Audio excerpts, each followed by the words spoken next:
I came to Kingston in 1974. I was young. I didn't know anything, but I knew that I wanted to write poems, and I quickly found a few other people around town who felt the same way, um, but probably knew more than me. And at the same time, there were these other folks in town who were like up on Mount Olympus, and we would sit in the cafeteria at Queens, and we'd kind of like, boy, they'd never notice us. They were like, you know, yeah, we're down here and they're way up there.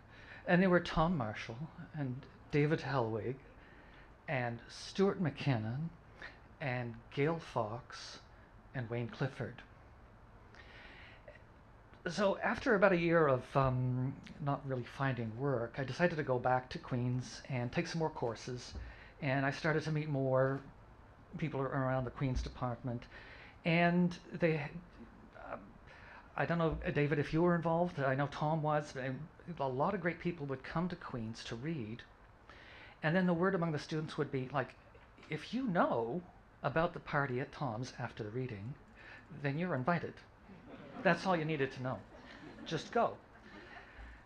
Which was wonderful. I mean, that was so open. And Tom was really the most welcoming person, unlike the Olympian figure that I had in my imagination.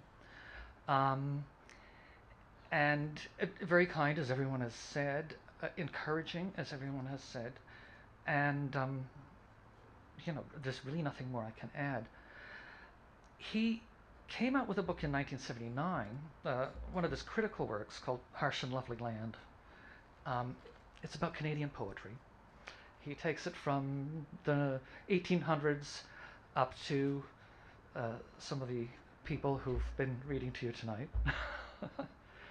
And one of the chapters is, it's not about us, it's about the poets in the 1800s. One of the chapter titles is Dear Bad Poets. I kind of felt like maybe that was the feeling that Tom had for someone like me. He liked us. We weren't very good. But it was okay if we came by and hung out. It was okay to come by the Annandale, which was dim, incandescent. I remember lots of sort of ambers and oranges. And then he moved to Victoria Street, which was much brighter.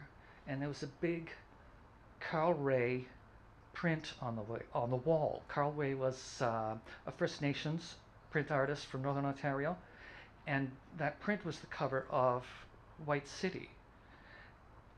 And the conversation that I had with Tom about that painting, talked about Carl Ray, talked about the painting. It was just characteristic of Tom that he would know something about this, and then he could talk about Edith Sitwell, and then he could surprise you because he's going off to Africa. Tom seemed to be able to absorb everything, and yet he could be very still. He was this sort of calm, center, receptive point, which really made him unique.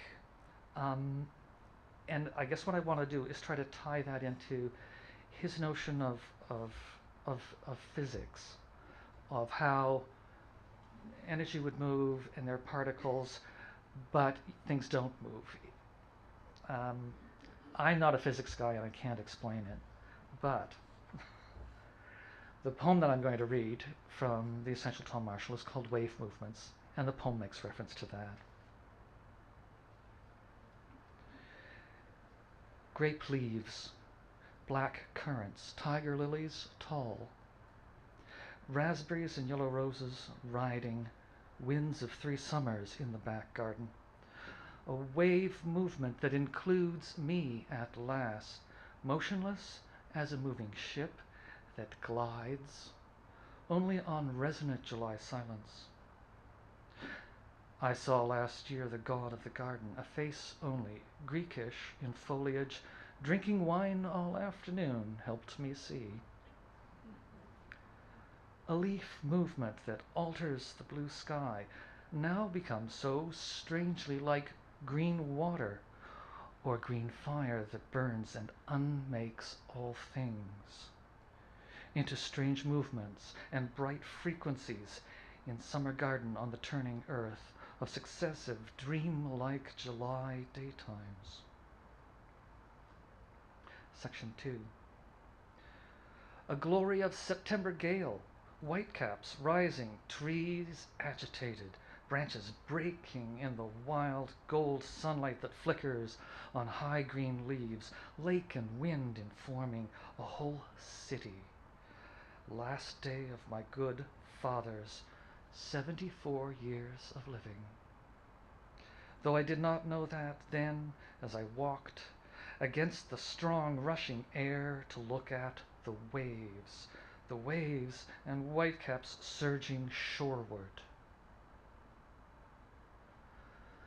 Commit the flowers to the flames that flow over him, consign the ashes to the air, all gold-blown days dim.